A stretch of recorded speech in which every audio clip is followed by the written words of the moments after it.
también de Honduras.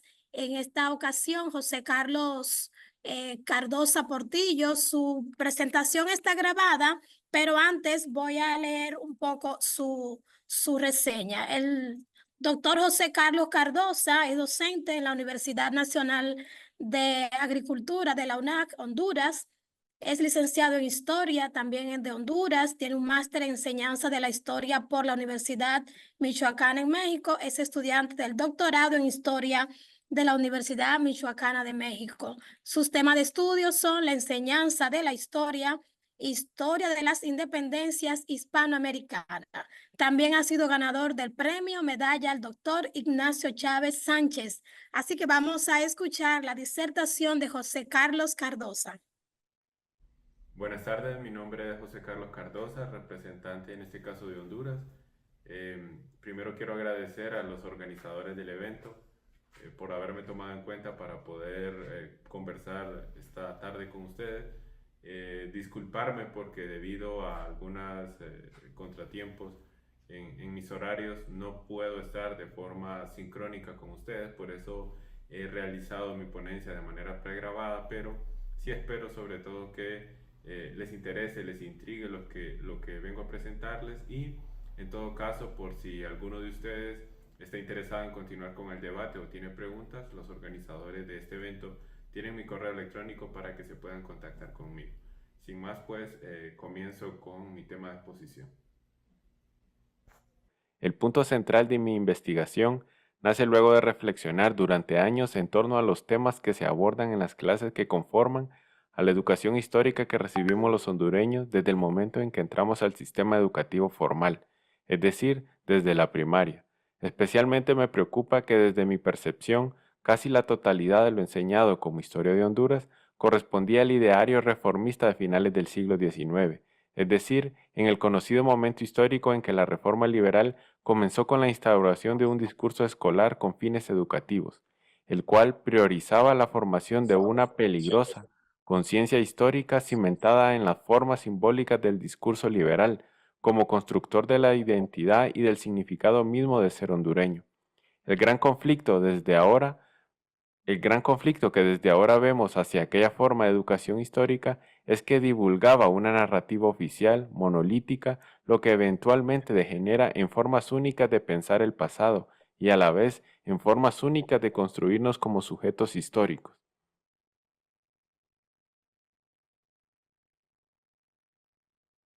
Sin embargo, el problema no es lo que se escribió hace más de 100 años, porque no podemos ser anacrónicos y comenzar a trabajar en lapidar a la reforma liberal y su proyecto educativo, desde las herramientas teóricas y metodológicas con las que contamos en el Pleno 2023, o al menos no es ese el objetivo de mi ponencia ni de mi tesis de maestría. Lo que sí es mi objetivo es dimensionar el fenómeno educativo de la enseñanza de la historia de Honduras en el cual superviven buena parte de esos elementos del siglo XIX y sobre todo traer a debate la necesidad que desde el quehacer como historiadores nos comencemos a cuestionar sobre nuestro oficio paralelo, el cual es como educadores, porque considero que la labor de un historiador es imposible de separarse del compromiso de enseñar. Un historiador es a la vez un educador, porque el estudio del pasado solo encuentra su razón de ser en la medida en que es capaz de brindar razones y explicaciones en el presente y sobre todo en los instantes de peligro. A esos instantes de peligro es a lo que se debe, o al menos a lo que se debería, la educación, principalmente la de carácter público.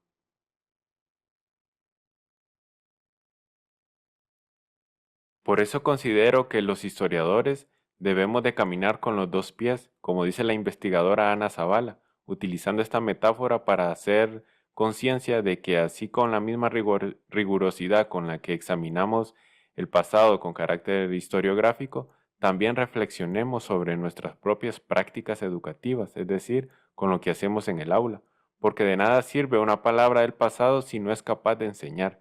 Mi propuesta, como se observa, parte por lo tanto, desde una postura política del significado de enseñar.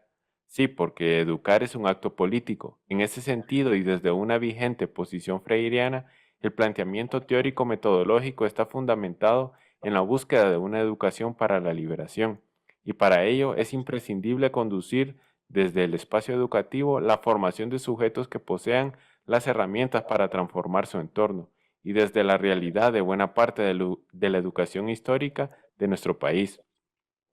Esa liberación parte por una ruptura del discurso hegemónico que desciende desde los currículum oficiales, se materializa en la mayoría de los libros de texto y el desenlace final es una conciencia histórica casi nula en nuestros egresados. La memoria histórica es el elemento sociocultural del recuerdo que construye el sujeto. En la memoria se guardan el duelo, la alegría, el amor, las formas expresivas, probablemente más humanas. Por lo tanto, la memoria es un blanco permanente de lucha, tanto por los que propician su destrucción como por las formas orgánicas de vivir en comunidad que la sostienen. Por lo tanto, considero que al momento de hablar de memoria en la educación histórica, nos encontramos con dos grandes subdivisiones. Partiendo de la propuesta de Asman, encontramos a la memoria cultural, que es aquella que se encuentra institucionalizada, regida por especialistas, la que se divulga en libros, canales formales de comunicación, la que reproduce el sistema escolar, es decir, desde la que imaginamos cosas tan extensas y complejas como el Estado-nación que reside en nuestros imaginarios comunes.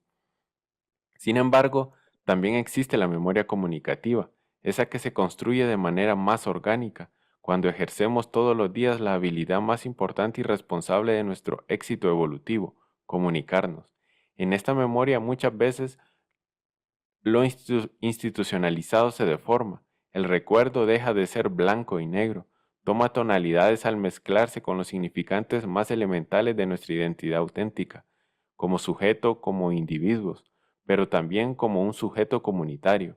Como recuerdan, en mi título hablaba de memorias comunicativas como resistencias epistemológicas dentro de los espacios educativos de educación formal, es decir, guardar un rato el currículum y el libro y comenzar a descubrir otras formas de otros pasados que están silenciadas en la memoria que rara vez se deja hablar dentro de las clases magistrales. Y es que sí, al final, cada estudiante que cursa clases de historia de Honduras, que ya ven que son obligatorias en nuestros planes educativos, es al final una historia de una Honduras diferente. Mi propósito entonces es comenzar a trabajar con esas infinitas historias dentro de los espacios educativos. Algunos historiadores le llaman a esta práctica educativa hackear al sistema. La tarea parece colosal.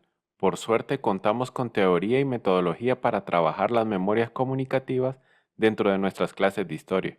Aquí les presento un cuadro resumen de algunos de los autores que ofrecen rutas teóricas. Cabe señalar que la mayoría de estos aportes son de la última década, por lo que su renovación es constante, aun y cuando la tradición narrativa en historiografía posee más años de estudio. Pero para los historiadores que muestro en la pantalla, las memorias comunicativas para poder expresarse utilizan casi siempre la narrativa, la cual es concebida como la articulación de un discurso que muestra, o al menos intenta mostrar, lo que cada uno guarda en sus cabezas. La pregunta metodológica fundamental aquí es, ¿qué puede aportar una clase de historia a estas narrativas? O incluso, ¿por qué debería de aportar algo?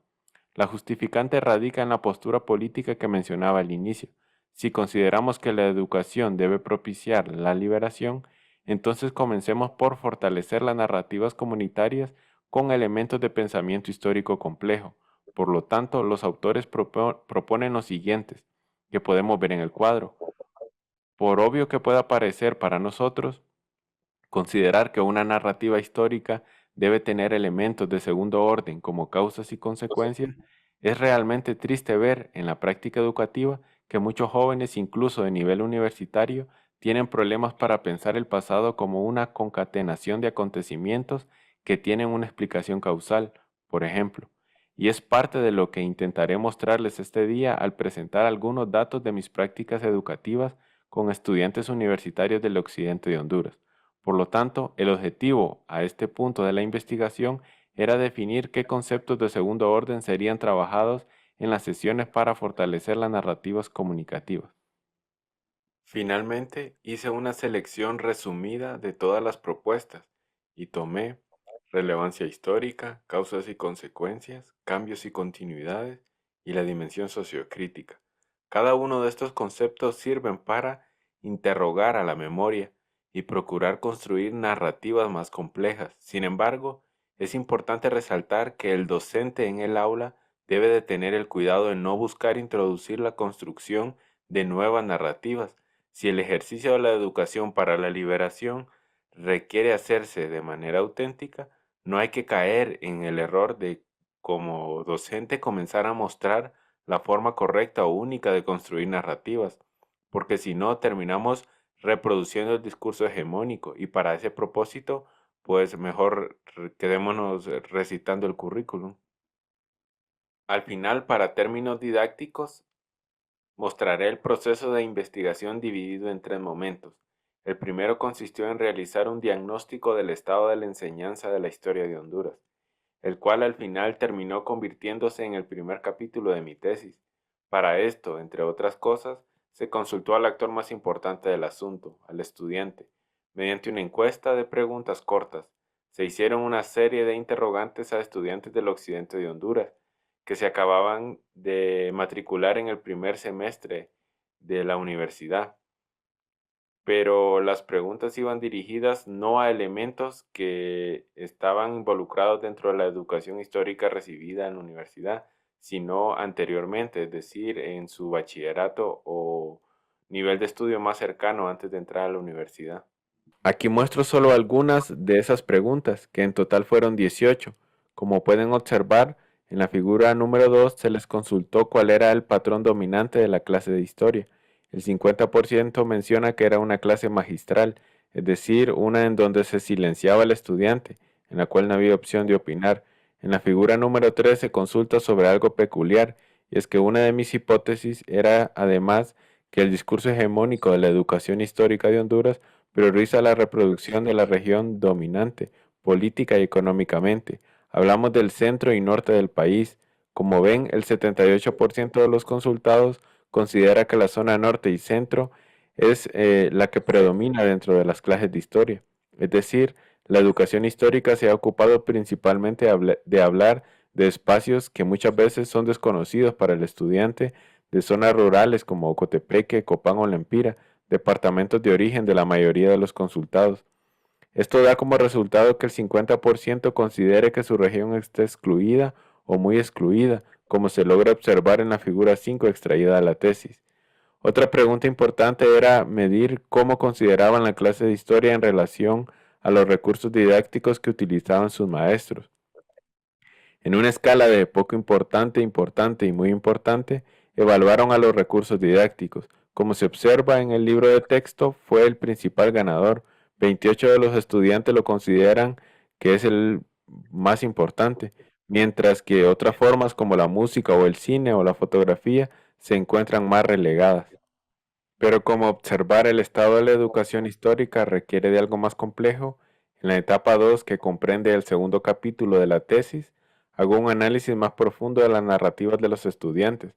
Lo que la teoría me dice es que la educación formal se ha empeñado desde la escuela en procurar formar eh, situaciones más complejas de pensamiento histórico, lo que dotaría al estudiante de capacidades para construir narrativas sociohistóricas de los elementos que lo rodean y que conforman sus cadenas significantes. Claro, cosas similares o igual de bonitas dicen los currículum oficiales, pero ¿es esto cierto? Se le pidió a un grupo de estudiantes que escribiera un ensayo corto en donde narrara un acontecimiento significativo de su memoria representativa de su carácter de sujeto histórico. Para esto se trabajó con estudiantes de primer ingreso a la universidad y otro grupo de estudiantes que estaban egresando, siempre en el CUROC, en el occidente de Honduras. Para trabajar con los textos narrativos, se utilizó la metodología del historiador y educador Jorge Saiz de la Universidad de Valencia, en la que se busca de manera cualitativa los conceptos de segundo orden en los escritos y se les valora de nulo, bajo, medio y alto. En este apartado también se buscó la función que cumplía la narrativa de acuerdo a una serie de categorías propuestas por el historiador John Russen.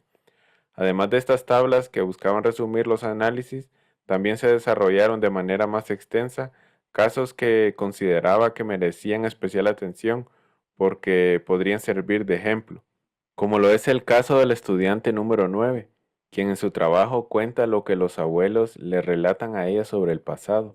Lo interesante de este trabajo es que el estudiante, a lo largo de 2 páginas, evidencia un proceso de duelo por una aparente violencia intrafamiliar que sufrió su abuela por su condición de mujer. La estudiante dice, y cito, mi abuela relata que trabajaba muy duro desde pequeña. Su mamá le enseñó a los quehaceres de la casa, a atender al hombre, cuidar de sus hijos, a estar pendiente siempre de la comida. Por las mañanas trabajaba de lavar la ropa. Por tardes salía corriendo para otro trabajo que era en el beneficio que en ese tiempo se llamaba Montecristo. Actualmente se llama Camo. Ahí descogía café. La abuela relata constantemente procesos de dolor desde su infancia hasta el momento en que se casó. La narrativa se transforma totalmente cuando el abuelo comienza a aparecer en el relato. La estudiante dice mi abuelo que una costumbre que tenían en Santa Rosa de Copán era también que cuando celebraban cumpleaños se invitaba a toda la familia, amigos y también no podía faltar el pino para regar en el piso, y así comenzaba el fiesta. Posteriormente, el señor continúa hablando de cómo bebía alcohol y cómo bailaba con música ranchera. Al final del texto, el estudiante hace una reflexión de pocas palabras, en la que brevemente concluye en la solidaridad y probablemente en el temor de las condiciones de vida de su abuela, en las cuales aparentemente se encuentra ella identificada. Un elemento común en la mayoría de los relatos es que carecen de visión sociocrítica de su entorno. A diferencia del estudiante 9 que cité anteriormente, la mayoría no es capaz de identificar contradicciones en la forma en cómo piensan la historia. Para la mayoría, hablar de historia es hablar del discurso oficial del Estado, esa historia llena de guacamayas sobrevolando ruinas mayas. Sin embargo, muy pocos son capaces de problematizar su entorno. Entonces, ¿dónde está la conciencia y la cultura histórica que supuestamente buscan los currículos? Me preguntaba en esta situación. Otra de las estudiantes que mostró un análisis más complejo es debido a que recibió formación comunitaria, debido a que la población en donde vive detuvo el avance de una mina que buscaba explotar una reserva forestal en la labor Ocotepeque. A este punto de la tesis, yo había llegado a una conclusión. La conciencia histórica es formada por la experiencia comunitaria y no por la escuela. Cabe mencionar que las dos estudiantes que mostraron un mayor análisis crítico de un acontecimiento fueron además de las de menores recursos económicos, ya que realicé un estudio socioeconómico antes de trabajar con ellos. Como se observa en esta gráfica, la mayoría de los estudiantes se ubican en niveles de 20 a 25 de complejidad narrativa. Los 2 puntos que sobresalen son las dos estudiantes que mencionaba, a quienes encontró que la complejidad de su conciencia histórica era debido a una formación comunitaria y su eventual politización, y otra a un proceso de violencia familiar. Es decir, la escuela había contribuido poco, en realidad era la comunidad y las experiencias de vida quienes estaban dotando de una conciencia histórica crítica a las estudiantes mencionadas. Ante este panorama paso a la tercera y última etapa de mi tesis, en la cual diseñé una intervención educativa que tuvo como eje central la utilización de las memorias comunitarias como recurso didáctico para fortalecer las narrativas y buscar la formación de un estudiantado sociocrítico.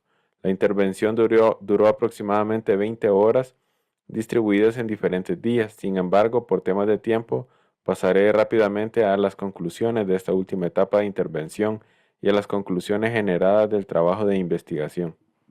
Antes de concluir, quiero mostrar esta gráfica.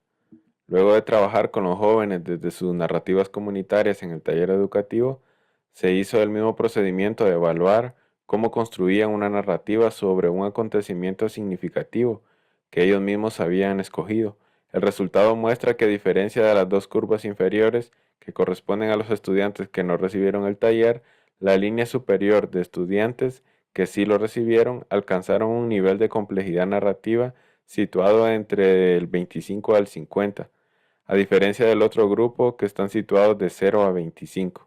Concluyo que la educación histórica formal contribuye poco a la formación de una conciencia histórica en los jóvenes.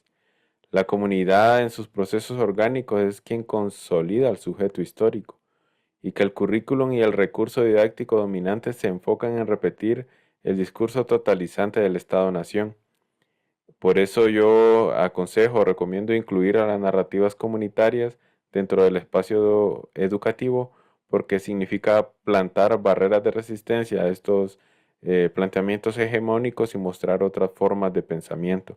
Al final, la conclusión y también la invitación a todos los presentes en esta sala es que procuremos desde la educación histórica educar para la libertad. De mi parte sería todo y pues quedo atento a cualquier forma en la que me hagan llegar preguntas o comentarios. Bien, excelente la participación de Honduras y esta manera de comunicarnos a través de esta nueva forma de enseñar, que es utilizando las herramientas virtuales. Para la doctora Yesenia, hay aquí una pregunta. Hay algunos comentarios de salutación, pero vamos a permitirle brevemente, muy breve porque el tiempo de Honduras se agotó. Una pregunta de Anthony Almonte, doctora. ¿Quiénes enseñan historia a nivel preuniversitario? Le vamos a permitir solamente esta pregunta porque ya tenemos el tiempo encima para darle paso al siguiente país que hoy nos va a explicar su experiencia en la enseñanza de la historia. Sí, gracias. Yo sé que tengo tres comentarios y solo quiero decir que el compañero que no sé si borró el comentario o está por ahí, que criticó, es un estudiante que tiene problemas personales por no defender una tesis a tiempo. Entonces, por ello es su comentario. Me agrada que haya leído a Lucian Febré después de haber salido de la universidad y también me gusta mucho que esté aquí en el panel. También decirles que en esas dos preguntas primeras que se relacionan, que quién da, enseña a nivel preuniversitario o qué relación tiene la historia, decirles que a nivel medio y secundario o secundario, quienes enseñan la historia son profesores de las ciencias sociales, graduados en la Universidad Pedagógica Nacional y también licenciados en pedagogía. Graduados en la Universidad Nacional Autónoma de Honduras. ¿Por qué los licenciados en pedagogía enseñan? Porque su gremio, su colegio magisterial pudo emitir un acuerdo para que los profesores graduados en la licenciatura en pedagogía de la Universidad Nacional enseñaran historia. Es una cuestión gremial y por ello ellos imparten esta asignatura. No, en realidad los graduados de historia, de la carrera de historia de la universidad, están más a nivel de universidad, son muy pocos los que trabajan, algunos trabajan, empiezan por este nivel de educación media, pero es muy poco. Y sí hay una relación incluso de quienes elaboran textos para historia, a pesar de que no hay una actualización constante y responsabilidad. Cada 20, 30 años se están actualizando los planes de estudios en el nivel medio y últimamente se están contratando historiadores para que elaboren textos de historia de secundaria y que muchas veces son utilizados en la historia general en las universidades. Y gracias por el espacio y felicitar a José Carlos porque su investigación, a pesar de que no está aquí, que está grabada, su investigación es parte del resultado de su tesis de maestría. Gracias, doctora, y felicitamos realmente la ponencia de ambos.